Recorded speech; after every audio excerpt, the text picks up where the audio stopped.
జనరల్గా అంటే మాలాంటి మామూలు మనుషులకి డాక్టర్స్కు వాళ్ళు దేవుళ్ళు ఉంటారు, యాక్చువల్లీ వైద్యో నారాయణ హరి అంటారు. సో అందుకని మాలాంటి మామూలు మనుషులకి డాక్టర్లు కాని వాళ్ళకి మామూలు చిన్న దెబ్బ తగిలిన, యాక్సిడెంట్ తగిలిన ఇక ఆ దెబ్బ చూసి భయపడిపోయి ఆ బ్లడ్ చూసి భయపడిపోతాం. కానీ ఫర్ ద ఫస్ట్ టైం అంటే ఇలా ఉన్న లోపల ఎక్కడో ఉంటుంది క్యాన్సర్, దాన్ని మామూలు శరీరాన్ని కోసి కొన్ని లేయర్స్ లోపలికి వెళ్ళి అక్కడున్న మాంసాన్ని, నరాల్ని, బ్లడ్ని, మజిల్ని, బోన్ని ఇన్ని చూస్తారు కదా. For the first time me surgery చేసేటప్పుడు జనరల్గా ఎనీ సర్జన్ ఎలా ఉంటుంది, భయం ఉంటుందా మీకు కూడా? అంటే ఫస్ట్ టైం ఉంటుందండి, but over a period of time ఇప్పుడు ఎంబీబీఎస్లో డెడ్ బాడీస్ డిసెక్షన్ చేసాం. సో ట్యూనింగ్ అయింది, mentally were already tuned. MS general సర్జరీలో ప్రొసీజర్ చిన్న చిన్న ప్రొసీజర్స్ చూసాం. దాని తర్వాత ఇప్పుడు ఎంసీహెచ్లో ఇంకా మోర్ కాంప్లికేటెడ్ సర్జరీస్ చూస్తాం. సో కాబట్టి ఒక రకంగా చెప్పాలంటే ఈ కాంప్లెక్స్ సర్జరీస్ మేము చూసి చేసి మా యొక్క థ్రెషోల్డ్ లెవెల్ అనేటువంటి చాలా హైగా ఉంటుంది. అంటే ఇప్పుడు ఎవరైనా వచ్చి నాకు టీబీ వచ్చిందని చాలా బాధపడుతుంటే టీబీకి ఏంటి అంత ఆలోచిస్తున్నాం, ఏముంది అది ఏం ప్రాబ్లమ్ అది అని చెప్పి మేము చాలా చులకనగా చూస్తాం. ఎందుకంటే మేము దానికన్నా ఇంకా వర్స్ట్ ప్రాబ్లమ్ చూసాం కదా. క్యాన్సర్తో 4వ స్టేజ్లో ఉండి అని ఎప్పుడు పోతానని భయపడతాడు. నీకు టీబీ 6 నెలలు మందులు వేసుకుంటే నయమైపోతుంది, దానికి ఎందుకు ఇంత ఆలోచిస్తున్నాం అంటే లైఫ్లో పర్స్పెక్టివ్ కూడా చాలా చేంజ్ అయిపోయింది. We have seen the worst. లైఫ్లో డెత్ని చాలా దగ్గరగా చూస్తున్నాం. ఎంతో భయంతో, ఆందోళనతో ఫ్యామిలీ అంతా, మీరు అన్నారు కదా, వ్యక్తి ఒకటే కాదు ఫ్యామిలీ కూడా సఫర్ అయిపోతుంది. సో కాబట్టి దీంట్లో మాత్రం డెఫినెట్లీ ఐ థింక్ మా పర్సనల్గా మేము కొంచెం మోర్ ఇమ్యూన్ అయిపోయినాం అనమాట.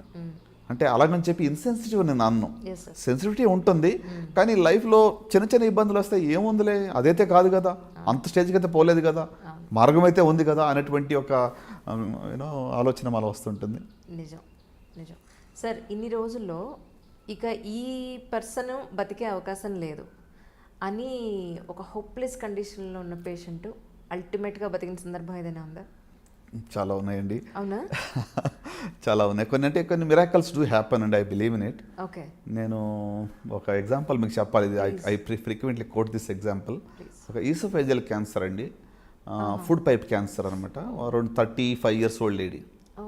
సో ఈ ఆపరేషన్ చాలా major operation, one of the early cases. నేను స్టార్టింగ్లో చేశాను.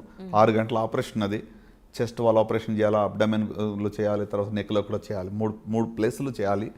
ఫుడ్ పైప్ మొత్తం తీసేసి స్టమక్ని ఫుడ్ పైప్ లాగా చేసి నెక్లో దాన్ని జాయిన్ చేయాలి. ఓ మై గాడ్, మీరు చెప్తుంటే పిక్చరైజ్ చేసుకుంటేనే అసలు మామూలుగా లేదు సీన్. కానీ మరి ఈ ఆపరేషన్ బాగా జరిగింది. పేషెంట్ ఇంకేంటి రికవర్ అయిపోతుంది అనుకుని చాలా నేను హ్యాపీగా ఉన్నా. ఇంత మేజర్ సర్జరీ బాగా జరిగింది, పేషెంట్ కూడా బాగా ఇంటికి వెళ్ళిపోతుందని. 6th day 7th day వెంటిలేటర్కి వెళ్ళే పరిస్థితి వచ్చింది. ఇంకా పేషెంట్ని పోగొట్టుకున్నామని చాలా ఐ వెంట్ టు డిప్రెషన్ చెప్పాలంటే. అంటే లంగ్ ఇన్ఫెక్షన్ వచ్చింది ఆమెకు. సో న్యూమోనియా వచ్చి బయలాట్ 2 వైపుల న్యూమోనియా వచ్చి, సో దానివల్ల she was not able to cope up అనమాట, వెంటిలేటర్.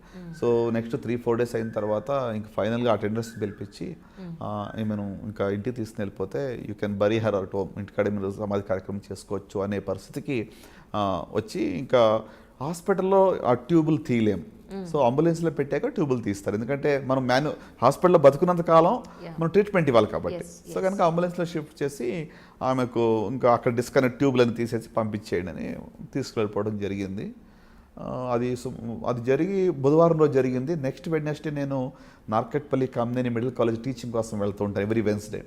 ఆ రోజు వెన్స్డే క్యాజువాలిటీకి వెళితే వెనకాల నుంచి ఒక లేడీ క్యాక్ వేసింది, సార్ అని. తిరిగి చూస్తే సార్ నేను మీ పేషెంట్ అని చెప్పింది. చూస్తే చెస్ట్లో 2 ట్యూబులు, ముక్కులో ట్యూబు, కడుపులో 2 ట్యూబులు అన్నీ ఉన్నాయి ఆమెకు.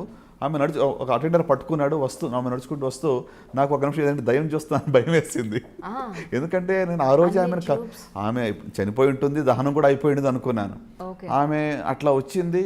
మరి ఇట్ వాజ్ ఎ మిరాకల్. అంటే హౌ షీ మేడ్ ఇట్ అనమాట. సో అట్లా కొన్ని కేసెస్లో మేము కుదరదు, అయిపోయింది, మేమేం చేయలేమన్న పరిస్థితిలో కూడా బాగైన కేసులు ఉన్నాయి. ఇంకొక పేషెంట్ నాకు గుర్తుంది, young patient around 40-42 years, uterine cancer. Robotic surgery చేసాం, చాలా బాగా జరిగింది. కానీ వితిన్ 1 monthలో రికరెన్స్ వచ్చింది. కీమోథెరపీ కూడా ఆమె తట్టుకోలేని పరిస్థితి. తర్వాత చూస్తే అబ్డమెన్ అంతా కూడా డిసీజ్ ఉంది. చాలా అంటే ఇంకా ఫ్యూ మంత్స్ అనుకునే పరిస్థితి. అలాంటి కేసు మరి వాళ్ళు నిజంగా చెప్పాలంటే ఆమెకు విల్ పవర్ కావచ్చు, ఆమె డిఫరెంట్ మెథడ్స్ ఆఫ్ ట్రీట్మెంట్ అన్నీ కూడా ఫాలో చేయడము, మరి అంటే దీనివల్ల నేను ఖచ్చితంగా చెప్పలేను. కానీ ఇప్పటికీ 6 సంవత్సరాలు అయింది, she's hale and healthy. So అంటే అట్లా కొన్ని miracles I have seen happening అనమాట. హోప్ వదులుకోకూడదు ఎప్పుడు. అబ్సల్యూట్లీ, ఎలాంటి పరిస్థితులైనా కూడా మరి హోప్ అనేటువంటిది రియల్. కాబట్టి మనం నిరాశ పొంది అసలు ఇంకా I think the biggest fear is మనం హోప్లెస్ అనేటువంటిది వచ్చినామనుకుంటే ఇంకా మన ఫైట్ అనేది దట్ దేర్ ఎండ్స్ అనమాట.